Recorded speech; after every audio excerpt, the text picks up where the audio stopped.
Good morning friends.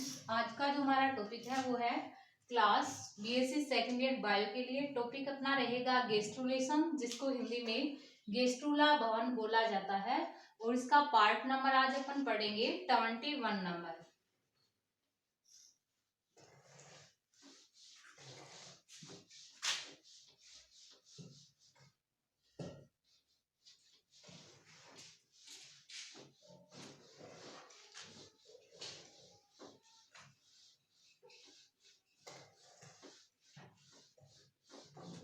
तो 21 number part के अंदर अपन क्या पढ़ेंगे? Types of morphogenetic movement. तो हम पिछली क्लास में भी टाइप्स ऑफ मॉर्फोजेनेटिक मूवमेंट पढ़ रहे थे। Types of morphogenetic movement, morphogenetic movement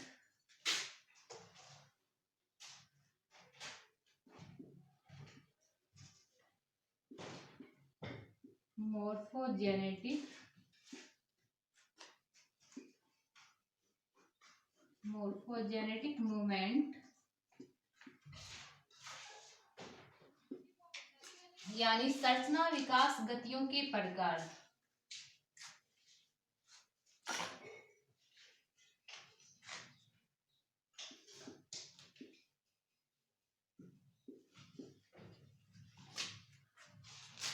संरचना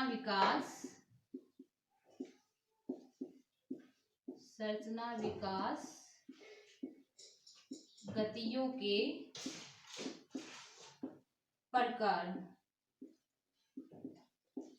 संरचना विकास गतियों के प्रकार की अपन बात करें तो मॉर्फोजेनेटिक मूवमेंट था वो 2 टाइप्स का था, एपिबोली और इम्बोली। कितने टाइप का था? 2 टाइप का।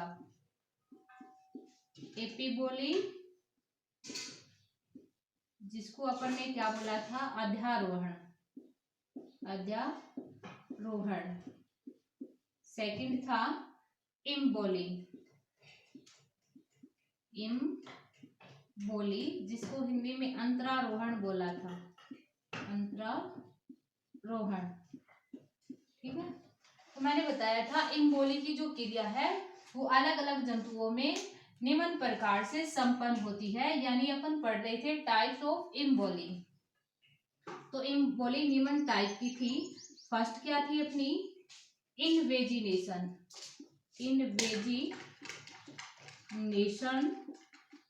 यानी अंतर्वलन।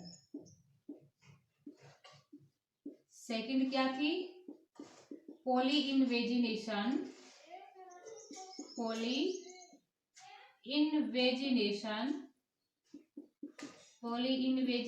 यानी बहु अंतर्वलन। और थर्ड है इन्वोल्यूशन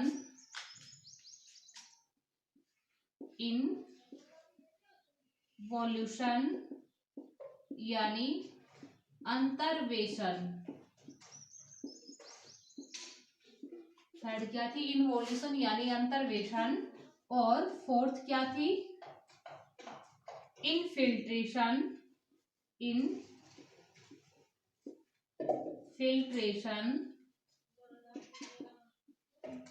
अंतरक्षणन।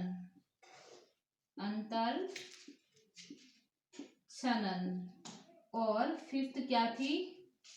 डिलेमिनेशन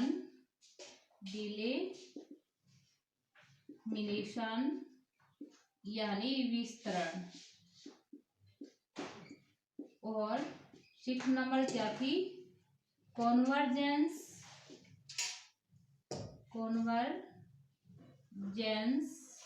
और 7 नंबर थी डाइवर्जेंस।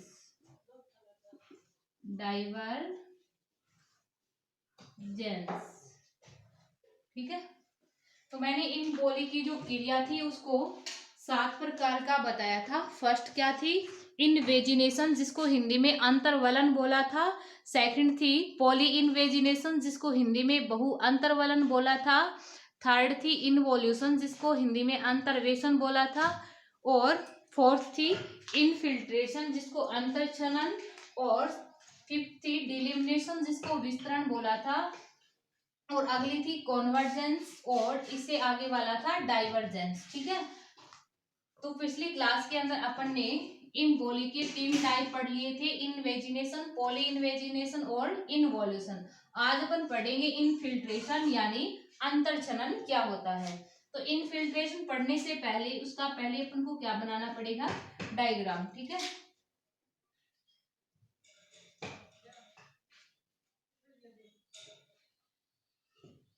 आप भी बनाइएगा डायग्राम।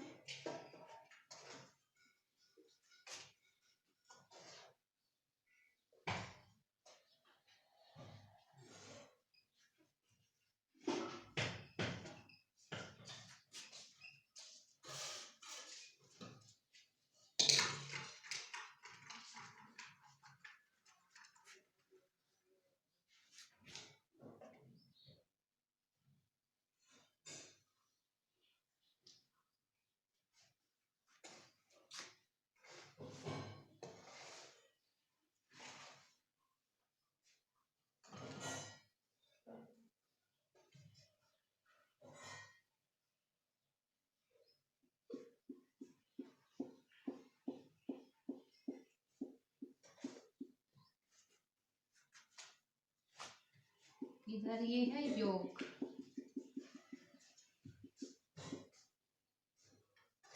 ये है योग, ये है एपीब्लास्ट, एपीब्लास्ट, और इधर ये है ब्लास्टोसील, ब्लास्टोसील।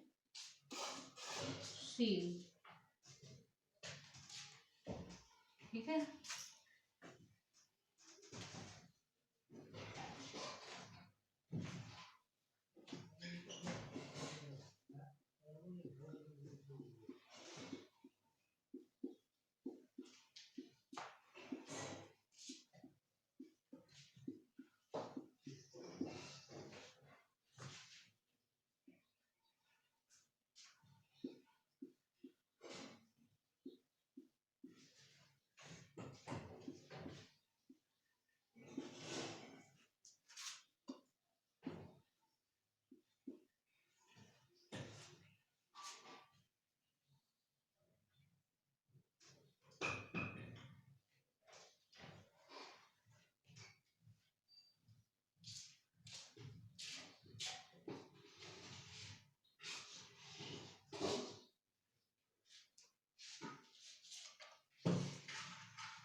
इधर ये है एपीब्लास्ट, एपीब्लास्ट, ये है हाइपोब्लास्ट,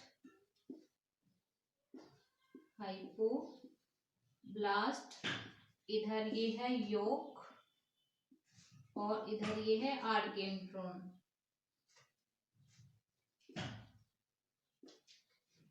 ठीक है, ये डायग्राम किसको शो कर रहा है, इनफिल्ट्रेशन को,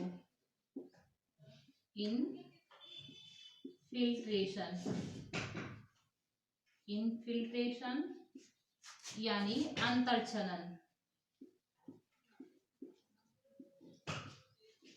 इसको शो कर रहा है, ये इनफिल्ट्रेशन यानी अंतर्छनन को शो कर रहा है।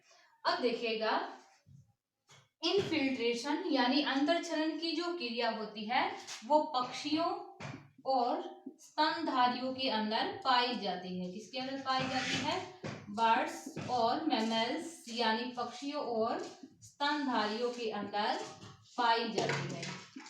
कौन सी क्रिया, इनफिल्ट्रेशन यानी अंतर्छनन की क्रिया। अब देखिएगा कि इन मैमल्स यानी स्तनधारियों में एरिया पेलुसिडा की कोशिकाओं तथा यौगिक के मध्य क्या पाई जाती है, ब्लास्टोसील पाई जाती है। एरिया पेलुसिडा क्या होता है, जब मैंने आपको क्लीवेज पढ़ाया था तब आपको बताया था कि जो सेंट्रल सेल होती है, जो सेंट्रल सेल होती है और जो योग होता है, सेंट्रल सेल और योग के मध्य एक केविटी लाइक स्ट्रक्चर बनती है जिसको अपन ब्लास्टोसील बोलते हैं। क्या बोलते हैं? जिसको सॉरी प्राइमरी ब्लास्टोसील बोला था। क्या बोला था? जिसको प्राइमरी ब्लास्टोसील बोला था। इस प्राइमरी ब्लास्टोसील के बनने के कारण यह जो क्षेत्र होता है वो अपन को पारदर्शी दिखाई देता है। इस क्षेत्र को एरिया ऑफ पेलुसिडा कहा जाता है। इस पारदर्शी क्षेत्र को क्या बोला था? एरिया ऑफ पेलुसिडा कहा जाता है। एरिया ऑफ पेलुसिडा कहा जाता है। अब देखिएगा स्तनधारियों में एरिया ऑफ पेलुसिडा की कोशिकाएं इसके अलावा योग के मध्य क्या पाई जाती है? एरिया ऑफ पेलुसिडा की कोशिकाएं और इस योग के मध्य क्या पाई जाती है? केविटी लाइक स्ट्रक्चर पाई जाती है जिसको ब्लास्टोसील कहा जाता है। ठीक है, अब देखिएगा इसके पश्चात इसके अंदर क्या होता है कि इस एरिया पेलुसिडा में से कुछ जो केंद्रीय कोशिकाएं होती है, ये जो एरिया पेलुसिडा वाला पार्ट है, इनमें से जो कुछ केंद्रीय कोशिकाएं होती है जो केंद्र में उपस्थित होती है, ये जो कोशिकाएं होती है अपने आकार को परिवर्तित कर लेती है और अपने आकार को परिवर्तित कर अमीबा के समान बना लेती है। जैसे ये कोशिकाएं अमीबा के समान आकार को ग्रहण करती है, यानी अपने आकार में परिवर्तन कर अमीबा के समान बन जाती है, तो ये जो कोशिकाएं होती है वो अमीबोइड गति करते हुए यानी अमीबाब गति करते हुए ब्लास्टोसील के अंदर की ओर गति करना क्या कर देती है? इस प्रकार से प्रारंभ कर देती है। ठीक है, ब्लास्टोसील के अंदर की ओर गति करना क्या कर देती है? प्रारंभ कर देती है। अब देखिएगा अंदर की ओर गति करने वाली ये जो कोशिकाएं होती है इस ब्लास्टोसील के इस फर्श भाग पर एकत्रित होकर हाइपोब्लास्ट का क्या करती है?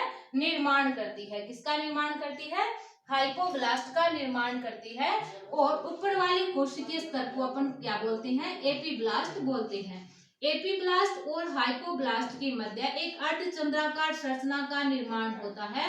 इस अर्धचंद्राकार संरचना को आर्केंड्रॉन कहा जाता है। ठीक है, इसी के साथ इनफिल्ट्रेशन था वो कंप्लीट होता है। आगे अपन बात करते हैं किसकी? डिलेमिनेशन की। किसकी बात करते हैं? डिलेमिनेशन यानी विस्तरण की। तो डिलेमिनेशन क्या होता है वो देखिएगा।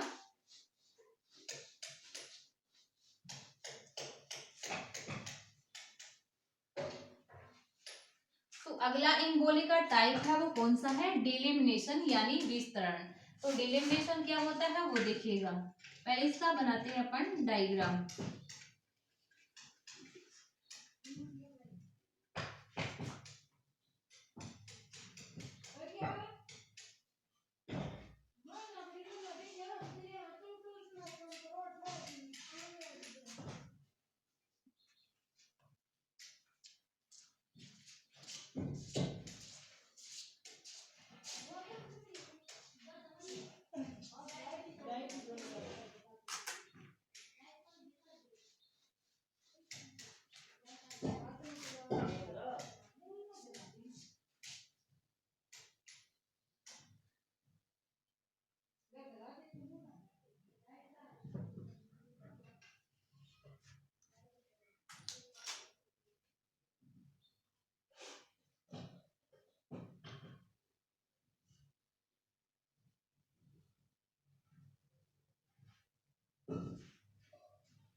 इधर इनके अंदर भी सेल्स बनाएंगे अपन।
ये क्या है? ब्लास्टोसील। ब्लास्टोसील।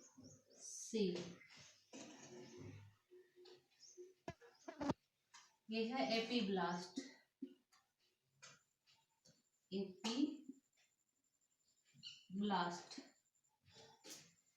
ठीक है। ये है हाइपोब्लास्ट। हाइपोब्लास्ट।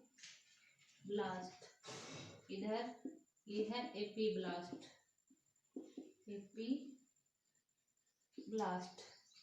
ये है आर्केंट्रोन।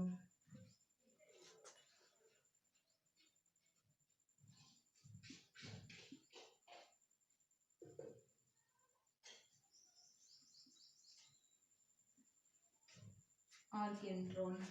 ये जो डायग्राम है वो किसका है? डिलेमिनेशन। डिलेमिनेशन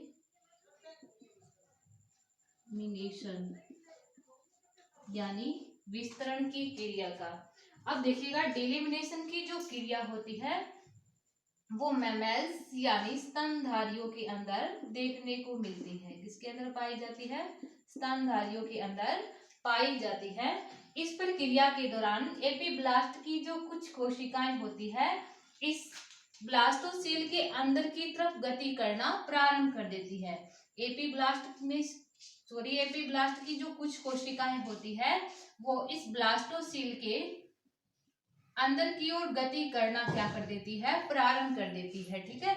इस प्रकार अंदर की ओर गति कर रही एपीब्लास्ट की जो कुछ कोशिकाएं होती हैं वो इस ब्लास्टोसील के मध्य भाग में एकत्रित होना क्या कर देती है? प्रारंभ कर देती है। इस प्रकार ब्लास्टोसील के मध्य भाग में एकत्रित होकर ये कोशिकाएं हाइपोब्लास्ट का निर्माण करती है।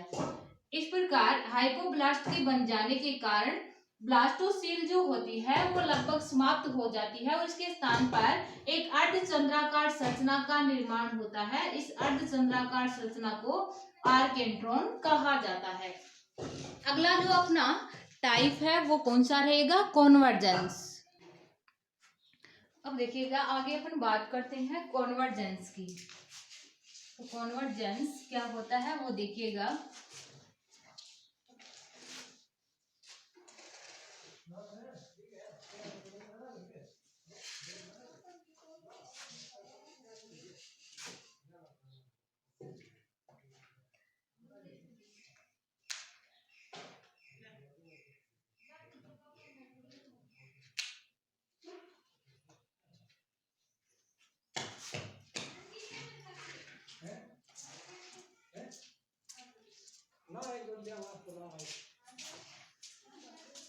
और मान गया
कौन सी क्लास बता रहे हो?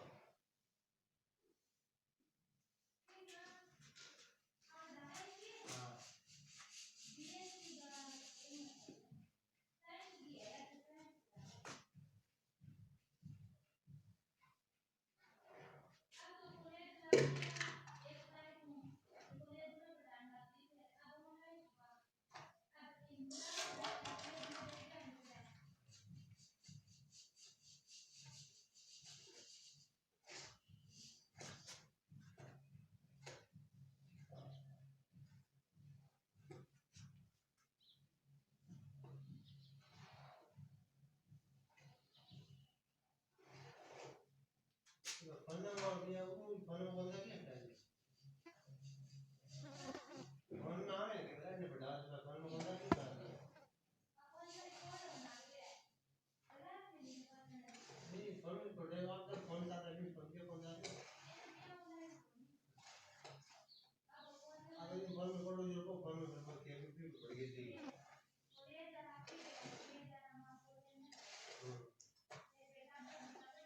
हेलो हो गई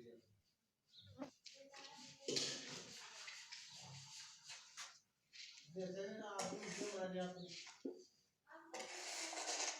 कॉलेज में दिखे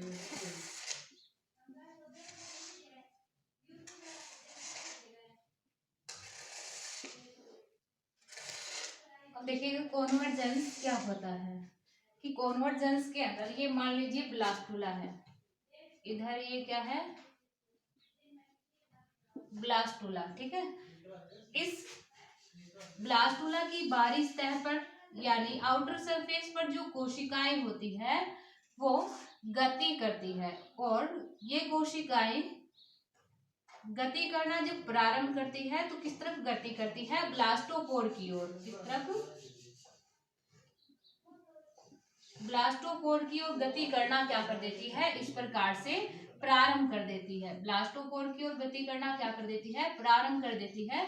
ये जो कोशिकाएं होती है ब्लास्टोपोर की ओर तब तक गति करती रहती है जब तक कि ये इस ब्लास्टोपोर के पास न पहुंच जाए, ठीक है। कुछ एग्जांपल्स के अंदर देखा गया है कि जो ब्लास्टोमियर होते हैं यानी जो कोरक खंड होते हैं, ब्लास्टोमियर यानी जो कोरक खंड होते हैं वो गति कर निश्चित स्थानों पर पहुंच जाते हैं, ठीक है। इस दौरान जो मेजोडर्मल कोशिकाएं जो होती है वो इस एपीब्लास्ट और हाइपोब्लास्ट के मध्य एकत्रित होकर के मेजोड्रम का निर्माण करती है। किसका निर्माण करती है, मेजोड्रम का निर्माण करती है, ठीक है। इस प्रकार जो चिक होती है यानी जो मुर्गी होती है उसके अंदर प्रिमिटिव स्ट्रिक का निर्माण यानी आदि रेखा का जो निर्माण होता है वो भी कॉन्वर्जेंस विधि के द्वारा होता है। आदि रेखा का निर्माण किसके द्वारा होता है? कॉन्वर्जेंस विधि के द्वारा होता है। आगे अपन एक इम्बोली के 7 नंबर पार्ट की बात करते हैं। 7 नंबर पार्ट है डाइवर्जेंस। तो डाइवर्जेंस क्या होता है वो